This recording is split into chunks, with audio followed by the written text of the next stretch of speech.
Halo, selamat pagi anak-anak Mister kelas 4 SD Tunas Bangsa. Oke, semoga kalian sehat selalu dan bahagia ya nak ya. Nah, hari ini kita akan membahas tentang penanganan luka dan cedera. Tapi hari ini kita khususkan untuk penanganan cedera ya. Nah, yang pertama, tujuan pembelajaran hari ini yaitu menjelaskan pengertian cedera. Oke, yang kedua, menyebutkan macam-macam cedera dan penanganannya. Yang ketiga, mempraktikkan dan mempresentasikan cara penanganan cedera. Oke, pertama, pengertian cedera ya. Cedera adalah memar atau luka atau dislokasi dari otot, sendi, atau tulang yang disebabkan oleh kecelakaan, benturan atau body contact ya, tabrakan ya. Noel sama Raihan misalnya tabrakan, nah nanti bisa menjadi cedera. Terus atau gerakan yang berlebihan sehingga otot tulang atau sendi tidak dapat menahan beban atau menjalankan tugasnya. Nah, di sini ada 3 foto nak. Ini ada yang pertama ini, gambar yang ini pemain bulu tangkis ini mengalami namanya kram otot. Ini ototnya menegang semuanya, rasanya sakit. Nah, yang ini pemain sepak bola ini mengalami benturan ya, akhirnya tulang betisnya sakit ya, terjadi memar. Nah, yang gambar di bawah ini mengalami cedera engkel atau yang disebut dislokasi engkel ya. Nah, tengok yang ini dislokasi ini. Nah, dislokasi itu adalah tempat yang salah. Jadi ini terjadi tulang yang penempatannya salah. Nah, yang harusnya kakinya ini lurus tapi ini bengkok ya, karena tulangnya penempatannya salah, jadinya bengkok. Nah, ya ini cedera-cedera ini rasanya sangat menyakitkan. Nah, maka dari itu kalian harus mengenal cedera-cederanya agar penanganannya bisa lebih tepat. Oke, selanjutnya kita akan mengenal berbagai macam cedera yang sering terjadi di olahraga. Oke, yang pertama nih, kram otot ya. Kram otot adalah cedera yang disebabkan oleh kontraksi otot yang terlalu keras ya. Waktu kita lari kan ototnya berkontraksi ya, gerak. Oke, nah ini bisa terjadi apabila kalian pemanasannya kurang ya. Jadi kalau kalian ingin terhindar dari kram otot, pemanasannya harus bagus ya, harus komplit dan jangan kecapean kondisi tubuhnya. Contohnya kecapean kayak gini, tadi malam kamu tidur jam 2 pagi ya, otomatis kondisi tubuh kecapean ya. Paginya kalian lari 10 km oke, tanpa pemanasan, nah otomatis akan terjadi kram otot ya. Nah, selanjutnya kesleo. Kesleo atau dislokasi tadi adalah cedera yang disebabkan oleh peradangan otot yang melebihi kapasitas normal. Oke, nah contohnya ini lengan, Mister Bagus.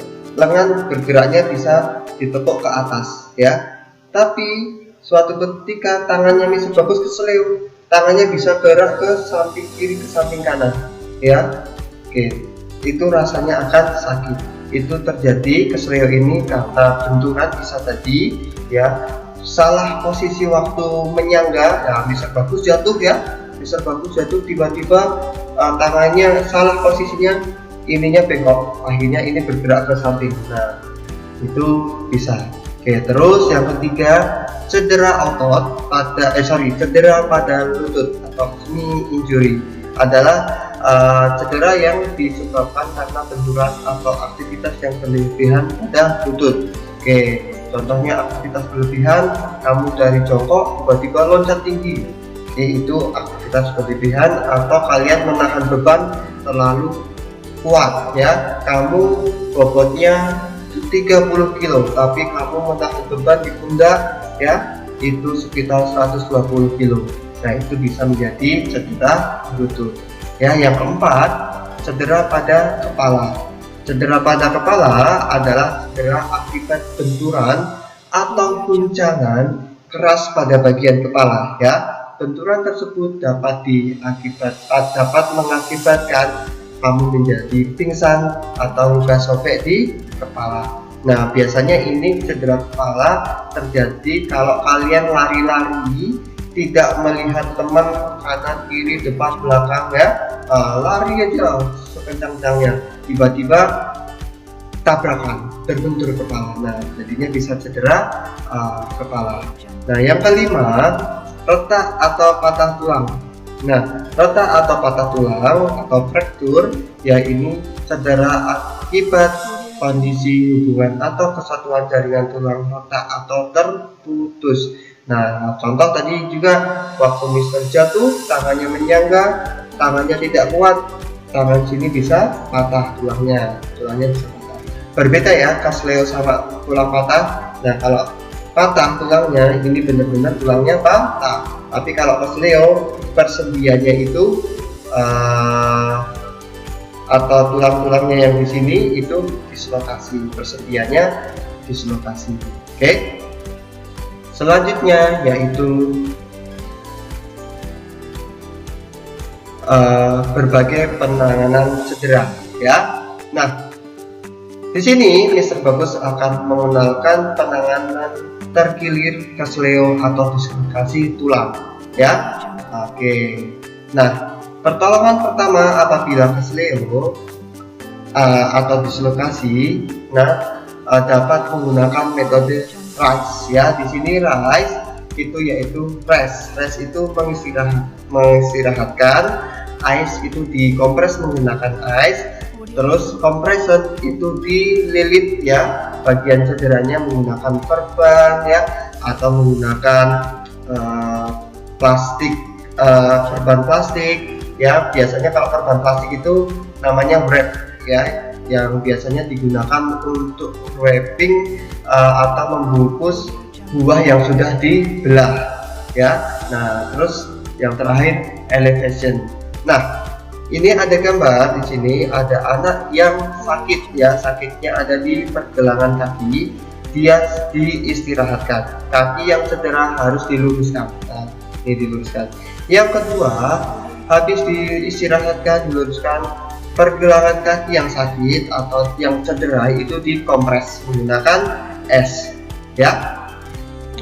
Terus ini dikompres menggunakan es ini selama 20 menit sampai 30 menit ya. Bisa dilakukan 4 sampai 6 kali dalam sehari ya. Itu berjeda-jeda ya. Contohnya, kamu terkilirnya pada sore hari ya. Pada sore hari kamu terkilir, nah kamu langsung dikompres selama 20 menit. Nah, nanti waktu mau tidur dikompres lagi ya 2 kali.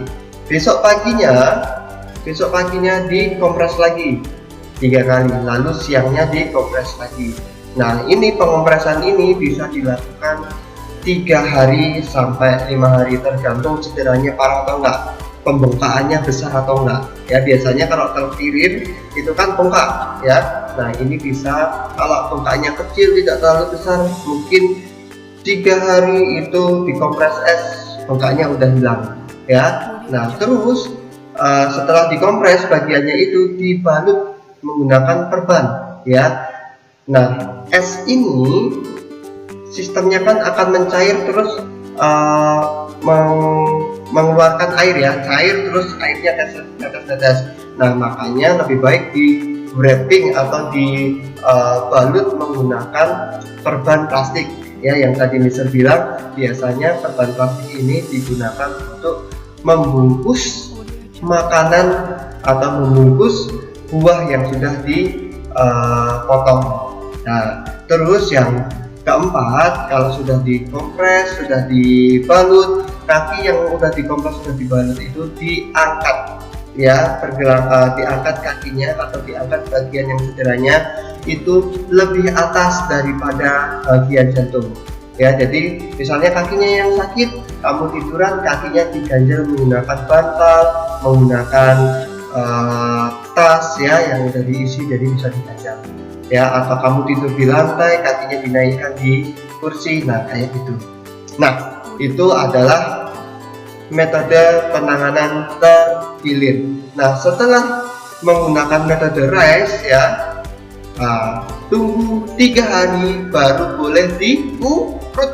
Jangan sampai kalau kamu masih bengkak itu langsung diurut, itu akan mengakibatkan lebih bengkak lagi, lebih sakit lagi.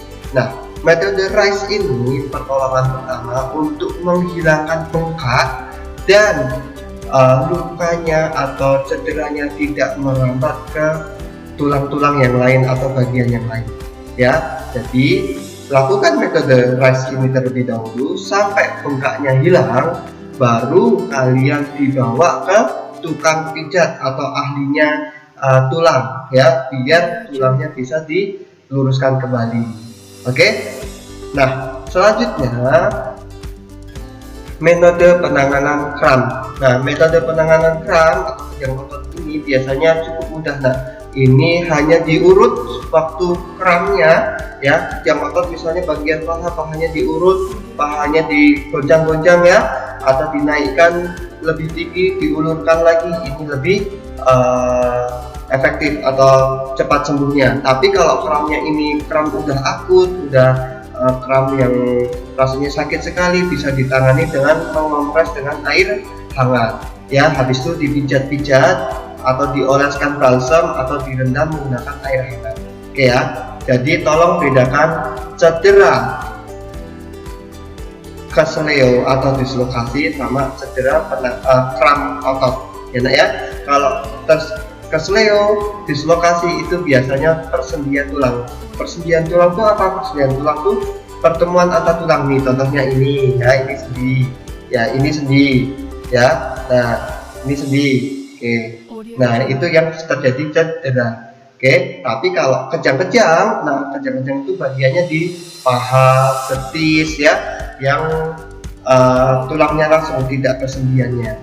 Oke, jadi tolong dibedakan. Kalau kram atau kejang otot itu bisa menggunakan air panas. Tapi kalau tergilir, kesleo atau dislokasi otot itu harus menggunakan es, ya, jangan air panas. Kalau air panas nanti cederanya semakin parah atau bengkaknya semakin gede, ya. Kalau kram, kejang otot menggunakan air panas biar kejang-kejangnya semakin rileks, ya.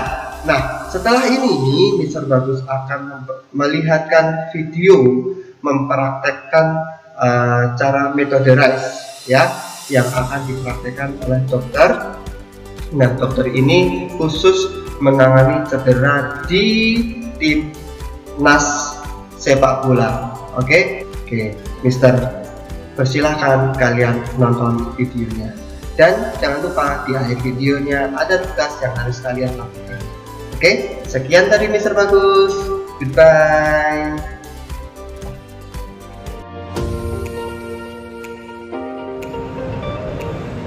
Salah satu cedera yang paling sering dialami adalah ankle sprain. Posisi ini bisa terjadi karena pesepak bola salah ketika landing, yaitu lekuk ke dalam sini. Lekuk ke dalam sini, kemudian yang terjadi cederanya di sini. Bisa juga selain salah landing, dia salah melakukan pergerakan ketika dia mendribbling ataupun berusaha mengambil bola. Ankle sprain lateral atau arah samping terjadi 90% kasus cedera ankle, sehingga yang akan kita lakukan adalah RICE.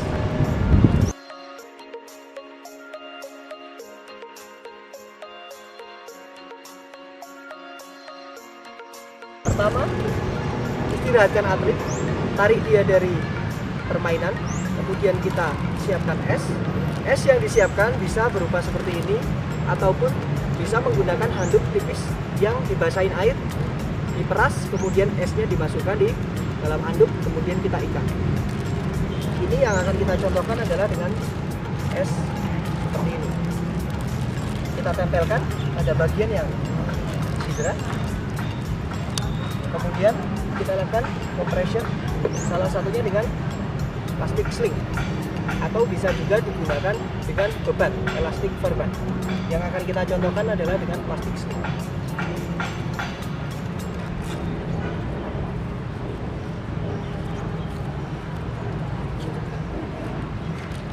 Kita lakukan pembebatan dengan sedikit compression atau penekanan pada area yang tercedera.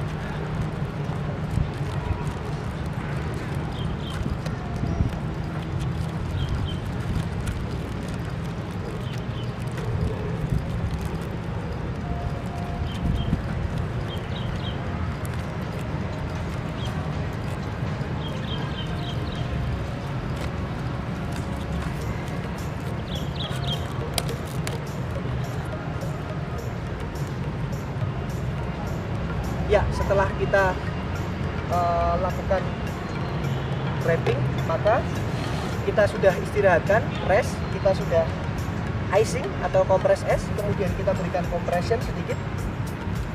Kemudian yang terakhir kita lakukan adalah elevation.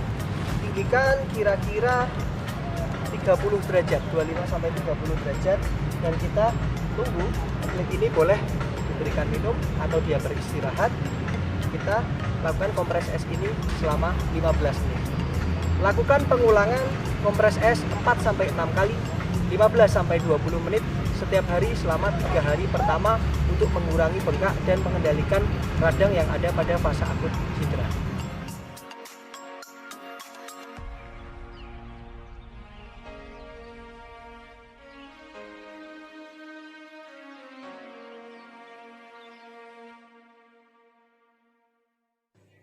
Nah, setelah kalian melihat videonya, Mr. Bagus ada tugas. Nah, tugasnya hanya satu saja, yaitu mempresentasikan cara penanganan cedera menggunakan metode RICE. Oke, kalau nggak tahu mempresentasikan, itu sama aja dengan menceritakan kembali cara penanganan cedera menggunakan metode RICE. Oke, di video lalu kirim ke Mr. Bagus. Ada gerakan prakteknya lebih bagus.